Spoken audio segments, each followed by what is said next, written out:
ಕಸಗುಡಿಸಿದ ಅಂದ್ರೆ ಏನಾಗುತ್ತೆ? ಕಸಗುಡಿಸಿದ ಎಂದರೆ ಸೂಕ್ಷ್ಮ ಜೀವಿಗಳು ಉಂಟಾಗುತ್ತವೆ. ಅವು ನಮ್ಮ ಆರೋಗ್ಯವನ್ನು ಹಾಳು ಮಾಡುತ್ತವೆ. ನಮ್ಮ ದೇಹದಲ್ಲೂ ಕೂಡ ತ್ಯಾಜ್ಯ ವಸ್ತುಗಳಿದೆ.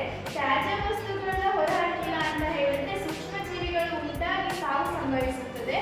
ಹಾಗಾದರೆ ನಮ್ಮ ದೇಹದಲ್ಲಿ ತ್ಯಾಜ್ಯ ವಸ್ತುಗಳು ಹೊರಹಾಕುವಲ್ಲಿ ಒಂದು ವಿಸರ್ಜನಾಂಗವು ಪ್ರಮುಖವಾಗಿ ಪಾತ್ರ ವಹಿಸುತ್ತದೆ. ನಾವೀಗ ಮಾನವನ ವಿಸರ್ಜನಾಂಗದ ಬಗ್ಗೆ ತಿಳ್ಕೊಳ್ಳೋಣ. ಸೈನ್ಸ್ ಮಠ ಯೂಟ್ಯೂಬ್ ಚಾನಲ್ ವೀಕ್ಷಕರಿಗೆ ನಮ್ಮ ನಮಸ್ಕಾರಗಳು. ನನ್ನ ಹೆಸರು ತನುಷಾ. ನನ್ನ ಹೆಸರು ಯಶಸ್ವಿನಿ.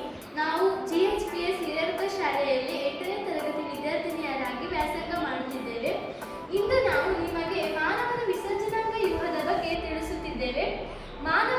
ಮಾನವನಲ್ಲಿರುವ ತ್ಯಾಜ್ಯ ವಸ್ತುಗಳು ಏನಪ್ಪಾ ಎಂದರೆ ನೀರು, ಲವಣ, ಕಾರ್ಬನ್ ಡೈಆಕ್ಸೈಡ್.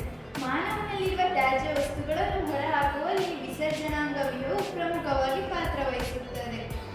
ತ್ಯಾಜ್ಯ ವಸ್ತುಗಳು ಹೇಗೆ ಉಂಟಾಗುತ್ತದೆ ಅಂದರೆ ಮಾನವನು ಸೇವಿಸಿರುವ ಪ್ರೋಟೀನ್ಗಳು ಅಮೋನಿಯಂ ಆಮ್ಲಗಳಾಗಿ ಪರಿವರ್ತನೆಯಾಗುತ್ತದೆ. ಹೀಗೆ ರಕ್ತದಲ್ಲಿರುವ ಅಮೋನಿಯಂ ಆಮ್ಲಗಳು ಯಕೃತ್ನಲ್ಲಿರುವ ಕಿಣ್ವಗಳ ಸಹಾಯದಿಂದ ಅಮೋನಿಯಂ ಆಮ್ಲಗಳಾಗಿ ಪರಿವರ್ತನೆಯಾಗುತ್ತದೆ. ತಕ್ಷಣವೇ ಕಾರ್ಬನ್ ಡೈಆಕ್ಸೈಡ್ ಜೊತೆಗೆ ಸೇರಿಕೊಂಡು ಯೂರಿಯಾ ಆಗುತ್ತದೆ. ಹೀಗೆ ಸಂಗ್ರಹದ ಯೂರಿಯಾದಲ್ಲಿ 2 ಪ್ರಮುಖ ವಸ್ತುಗಳು ಕಾರ್ಯನಿರ್ವಹಿಸುತ್ತದೆ. ಒಂದು ಚರ್ಮ, ಇನ್ನೊಂದು ವಿಸರ್ಜನಾಂಗ ವ್ಯೂಹ. ಸಾಮಾನ್ಯ ಮನುಷ್ಯನ ಮೂತ್ರಪಿಂಡವು 12 ರಿಂದ 10 ಸೆಂಟಿಮೀಟರ್ ಉದ್ದ, 5 ರಿಂದ 8 ಸೆಂಟಿಮೀಟರ್ ಅಗಲ, 150 ಗ್ರಾಂ ತೂಕವಿರುತ್ತದೆ. ಈ ಮೂತ್ರಪಿಂಡವು ಉದರದ ಹಿಂಭಾಗದಲ್ಲಿದೆ. ಮೂತ್ರಪಿಂಡದಲ್ಲಿ ಸಣ್ಣ ಸಣ್ಣ ನೆಫ್ರಾನ್ಸ್ಗಳು ಇವೆ. ನಂತರ ಈ ನಾಳದಂತೆ ಇರುವ ಭಾಗಗಳು ಮೂತ್ರನಾಳಗಳು. ಇಲ್ಲಿ ಮೂತ್ರವು ಮೂತ್ರನಾಳದ ಮುಖಾಂತರ ಬಂದು ಮೂತ್ರಕೋಶದಲ್ಲಿ ಶೇಖರಣೆಯಾಗುತ್ತದೆ. ಒಂದು ಮೂತ್ರಪಿಂಡದಲ್ಲಿ 10 ಲಕ್ಷದಷ್ಟು ನೆಫ್ರಾನ್ಸ್ಗಳಿವೆ. ಒಂದು ನೆಫ್ರಾನ್ಸ್ಗಳ ಉದ್ದ 30 ರಿಂದ 38 ಮಿಲಿಮೀಟರ್.